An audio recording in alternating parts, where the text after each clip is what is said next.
there are really no such things as shortcuts for two different reasons.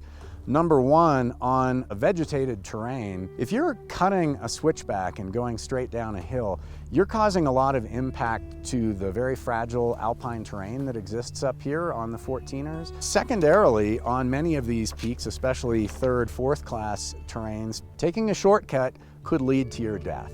People have been climbing those routes for 60, 70 years, and they've looked at every other avenue. There's no other shortcut. I mean, they've found the shortcuts. Nowadays, we're seeing more of the fact of folks getting to the summit and making it to the top of these 14ers and somehow changing their plan for their descent. Capital is a perfect example. I think folks are informed when they start out on there, but some kind of a contributing factor, whether it's known or unknown, comes along and changes decisions.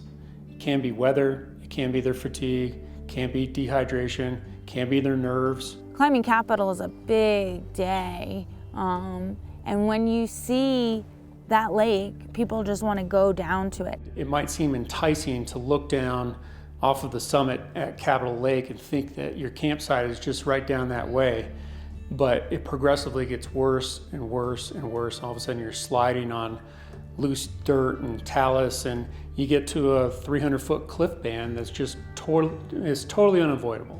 There's no way around it, and there's no solid anchors to build on, even if you did have enough rope to get past it.